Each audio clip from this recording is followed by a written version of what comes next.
तो नमस्कार दोस्तों, जय श्री राम। बहुत बहुत स्वागत है आप सभी का हमारे इस नए बेहतरीन सी वीडियो में। और आज की इस वीडियो को हम शुरू कर रहे हैं अयोध्या धाम से तकरीबन 15 किलोमीटर दूर बस्ती जनपद के हरैया तहसील में मखौड़ा धाम पर, जो कि अयोध्या से तकरीबन 15 किलोमीटर की दूरी पर स्थापित है। और इसकी स्थापना चक्रवर्ती सम्राट दशरथ जी ने कराई थी। और ये वही स्थान रहता है जहाँ पर उन्होंने पुत्र कामेष्टि यज्ञ किया था, पुत्र कामेक्षी यज्ञ किया था। तो इस स्थान का आज हम पूर्ण तरीके से एक्सप्लोर करने वाले हैं और वर्चुअली आपको भी कराने वाले हैं। पूरी डिटेल हम देंगे। पीछे आप मेरे देख सकते हो मखौड़ा धाम का द्वार इस तरीके से सुशोभित है। जब आप पहुंचोगे इस मार्ग में तो आपको देखने को मिलेगा। और सामने की ओर ये मार्ग रहता है जो कि मखौड़ा धाम द्वार के नाम से जाना जा रहा है।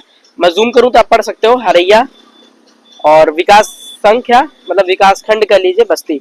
तो इस तरीके का यहाँ पर ये सीन रहता है। यहीं से फिलहाल हम चलने वाले हैं, अंदर प्रवेश करता है। पूरी आपको इस ब्लॉग में मैं डिटेल करूंगा। यहाँ के कुछ प्राचीन महत्व जो रहता है वो आपको बताऊंगा। और साथ ही साथ कैसे स्थान है, वो प्रांगण जहाँ पे यज्ञ था, वो यज्ञ कुंड, वो सारी चीजें आपको हम दिखाएंगे। और मनोरमा नदी के तट पर अगर आए हुए हैं तो इस समय जो है ना सावन भी काफी करीब है और सरयू माता का हमें एक नया रौद्र रूप देखने को मिल रहा है। तो वर्तमान में मनोरमा नदी का क्या विहंगम दृश्य रहता है, ये सारी की सारी आपको आज के इस वीडियो में हम साझा करेंगे। तो वीडियो में आपको लास्ट तक बने रहना है। और यदि आप चैनल पर नए रहते हो तो चैनल को कर दीजिएगा सब्सक्राइब, वीडियो को लाइक कर दीजिएगा। चलिए बिना देरी करते हुए इस प्रवेश द्वार से हम प्रवेश करते हैं और आपको मखौड़ा धाम की विस्तृत रूप से पूरी की पूरी प्रमाणित जानकारी देते हैं।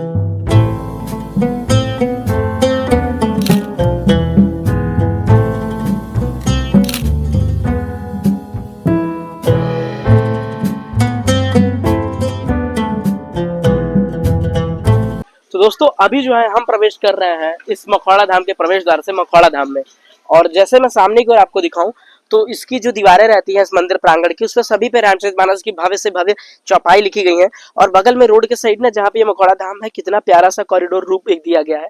मतलब ये जो पिलर्स देख रहे हो इसके अंदर स्ट्रीट लाइट्स लगी हुई हैं और ये सीढ़ी जिससे आप रोड से डायरेक्टली नीचे उतर सकते हो। बाकी यहाँ पर देखिए लिखा हुआ है, जहाँ पर कृपा राम की हुई ता पर कृपा करें सब कोई। तात्पर्य तो वैसे सभी लोग जानते ही होंगे, पर मैं भी अपने तरफ से इतना प्रयास करूंगा आपको बताने का कि जिस पर राम जी की कृपा हो जाती है उस पर सभी लोग कृपा करने लगते हैं। मतलब अगर आपके ऊपर प्रभु की कृपा हुई तो आपके सारे रुके हुए काम होने लगेंगे, आपके ऊपर सभी की नजर बन जाएगी। और ये देखिए यहाँ मैं पहुंच चुका हूँ, मेरे को मतलब बगल से ही दिख रहा है पूरा का पूरा पीछे का मोन्यूमेंट्स। और अभी आई थिंक कि इधर डेवलपमेंट का भी काम किया जा रहा है, रिडेवलपमेंट यानी जीर्णोद्धार प्रक्रिया जिसे हम कहते हैं। बट स्टिल जो प्राचीन चीजें हैं, जैसे मनोरमा नदी का जो तट है वो यहाँ पर सामने की ओर विद्यमान है, जिसे मैं अभी आपको दिखाने वाला हूँ। और इस प्रवेश द्वार से मैं प्रवेश करूंगा। और यहाँ पर ना सबसे मतलब मुख्य बात कि जो प्राचीन यज्ञ कुंड था जिसमें कभी चक्रवर्ती सम्राट राजा दशरथ जी ने पुत्र कामेष्टि यज्ञ किया था श्रृंगी ऋषि के द्वारा। मतलब उन्होंने ही कराया था, बाकी इसकी मार्गदर्शन उन्होंने जो प्रेरणा उन्होंने दिया था वशिष्ठ जी ने दिया था। तो उनके प्रेरणा स्रोत वो श्रृंगी ऋषि ने यहाँ पर उन्हें पुत्र कामेष्टि यज्ञ कराया था। तो ये वही स्थान रहता है जहाँ पर देखिए इस तरीके से पूरी की पूरी प्राचीन मंदिर का प्रांगण। और इधर की ओर देखेंगे तो अभी जो यहाँ के लोकल निवासी हैं श्रद्धालुगण, वो यहाँ पर इस मनोरमा नदी के तट पर जो है स्नान कर रहे हैं। बरसात होने की वजह से इसका जो जल स्तर है वो काफी, आप देख सकते हैं जल भराव काफी ज्यादा हो चुका है। ये पूरा का पूरा साइड का हमारा रहता है मखौड़ा धाम का प्रांगण। ये प्राचीन मंदिर भी है, आई थिंक शिव मंदिर है। इसके भी हम आपको दर्शन कराते हैं। बट एक बार आप लुक चेक करो यहाँ का ना, कि मतलब कितनी ही ज्यादा जल प्रभाव यहाँ पर बढ़ चुका है। तो आई थिंक मैं पहुंच चुका हूँ उस प्रांगण में जो मैंने बाहर से आपको बता रहा था। और यहाँ पर अगर आप देखेंगे, ये देखिए ये पूरे के पूरे जितने भी आपको यहाँ पे आर्किटेक्ट दिख रहे हैं सारे काफी प्राचीन हैं। और ये हमारा मनोरमा नदी का तट, जैसा मैंने बता रखा था। वैसे भी जल भराव काफी ऊपर तक हो गया, वरना ये काफी पीछे रहता है। ये जो आप यहाँ पर यज्ञ कुंड देख रहे हो जो काफी एक्सक्लूसिव यज्ञ कुंड है, वो जहाँ पे इसका मतलब अंतिम द्वार है उससे भी आगे तक पानी मतलब नहीं रहता बिल्कुल भी। ये जितने भी स्ट्रीट लाइट्स हैं वो सारे इस पे होते हैं, बट अब देखिए पानी में बिल्कुल जलमग्न हो चुके हैं। तो ये बारिश का असर है जो यहाँ पर जलभराव काफी ज्यादा बढ़ चुका है। और मनोरमा नदी का जो तट था वो अब ऊपर मतलब मंदिर का जो प्रांगण की सीढ़ियां हैं वहां तक पहुंच चुका है। बट स्टिल यहाँ पे आप देखेंगे तो राम जानकी मंदिर जो कि मखौड़ा धाम पे है वो यहाँ पर रहता है, जिसके अंदर आप चल के दर्शन वगैरह कर सकते हो। और ये जो प्राचीन यहाँ पे मख स्थान लिखा हुआ है, तो जितनी भी पौराणिक और पुरातत्व स्थान हैं, चाहे हम अयोध्या की बात करें किसी भी स्थान पे जो रहती हैं, तो वहाँ पर सर्वेक्षण टीम के द्वारा इस तरीके के साइन बोर्ड्स लगाए जाते हैं, जिससे कि जो आने वाले श्रद्धालुगण हैं उनको एक प्रकार का पूर्ण तरीके से सटीक जानकारी मिले कि ये वही स्थान है जिसका पुरातत्व से एक पुराने समय से इसका एक संबंध रहता है। स्टिल इधर की ओर अगर आप देखोगे तो काफी बड़ा पीपल का वृक्ष है। मान्यता अनुसार साल भर में जैसे भी कोई भी यहाँ पे पर्व हुआ या आयोजन हुआ तो उसमें बहुत ही ज्यादा भीड़ रहता है और श्रद्धालुओं की एक लगभग तादाद की संख्या यहाँ पर पहुंचती है। और जो अयोध्या में 84 कोसी परिक्रमा होता है वो भी इसी स्थान से शुरू किया जाता है। मतलब यहाँ से शुरू होती है और पूरे अयोध्या का 84 कोस, मतलब एक कोस में आई थिंक जहाँ तक मुझे पता है कि 3 किलोमीटर होता है, ठीक है। तो 3 किलोमीटर। अब आप 84 कोस से इसको मल्टीप्लाई कर लीजिएगा कि कितना किलोमीटर होता है। तो इस पूरे स्थान की परिक्रमा करते हुए अयोध्या नगरी की भी परिक्रमा की जाती है। अब हम बात कर लेते हैं कुछ यहाँ पे प्राचीन समय की, जो कि बहुत ज्यादा मुख्य और विशेष है। तो यहाँ पर रहता है ये हवन कुंड, आइए उसको आपको हम पास से दिखाते हैं। तो दोस्तों अभी जो आप मेरे पीछे है प्यारा सा कॉरिडोर एक यज्ञशाला का देख पा रहे हो, ये वही प्राचीन यज्ञशाला रहता है जहाँ पर कभी त्रेता युग में चक्रवर्ती सम्राट जी ने अपने पुत्र कामेष्ठी यज्ञ कराया था। और यहाँ पे एक चौपाई भी लिखी हुई है, श्रृंगी ऋषि वशिष्ठ बुलावा, पुत्र काम शुभ यज्ञ करावा। मतलब आप देखिए मानस की चौपाइयाँ हैं जो इस यज्ञशाला पर चारों ओर अंकित की गई हैं। और वर्तमान में इसके स्वामित्व की मैं बात करूँ, जो महंत 108 1008 हमारे श्री बिंदु गाद्याचार्य जी, जो कि दशरथ महल जो कि अयोध्या में है उसके भी वर्तमान में महंत है, उन्हीं ये स्वामित्व उन्हीं का है।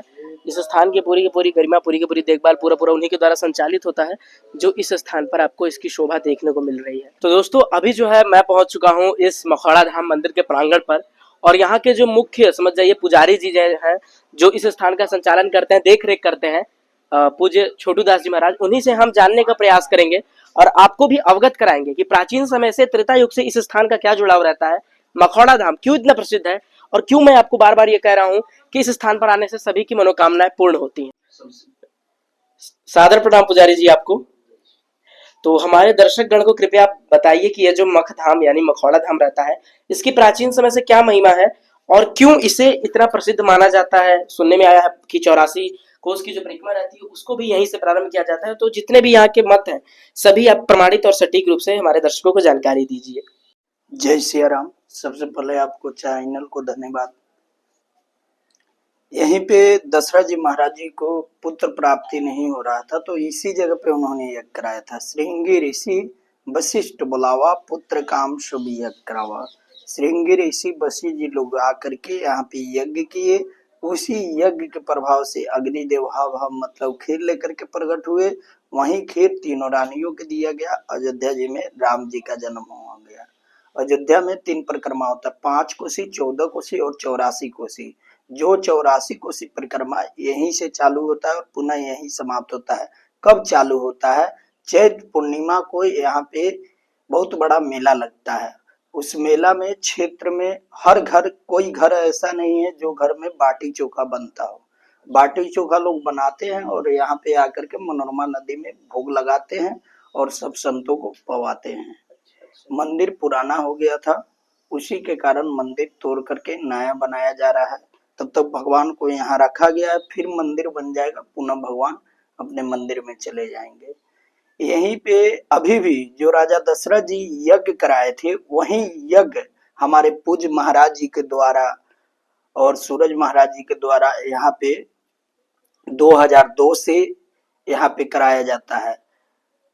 अक्षय तृतीया से जानकी नवमी तक, जो बैसाख शुक्ल पक्ष में पड़ता है अक्षय तृतीया, उसी समय से लेकर जानकी नवमी तक यहाँ पे यज्ञ होता है। से उनको हवन द्वारा खीर प्रसाद बनाया जाता है। वहीं खीर प्रसाद से उनको पुत्र की प्राप्ति होता है।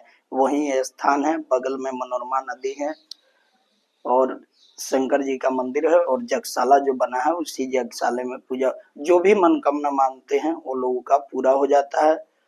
हम ये कहेंगे कि जिनको पुत्र की प्राप्ति नहीं है, आए यहाँ पे और पूजन कराए और मन्नत माने, उनको पुत्र की प्राप्ति होगा। जय सिया राम। तो आप सभी दर्शक गण को हमारे जो है पूज्य सूरज दास जी ने इतना महत्वपूर्ण जानकारी दिया, अपना बहुमूल्य समय दिया, तो उसके लिए हर क्षण आभारी हैं। और आप लोग भी जिन को संतान प्राप्ति नहीं हो रही है या किसी प्रकार की उनकी मनोकामनाएं जो पूर्ण कराना चाहते हैं, तो अयोध्या नगरी आए और आपके पास अगर समय का अभाव न हो तो अवश्य इस स्थान पर आइएगा, क्योंकि यह स्थान स्वयं में एक कहते हैं ना कि त्रेता युग से जुड़ा हुआ है और इसका वही धरातल है। बाकी इन्होंने जो जिक्र किया कि मंदिर परिसर जो पुराना हो चुका था, जर्जर हो चुका था, तो उसके लिए यहाँ पर जीर्णोद्धार की प्रक्रिया की जा रही है, जो कि आप यहाँ पर देख सकते हैं।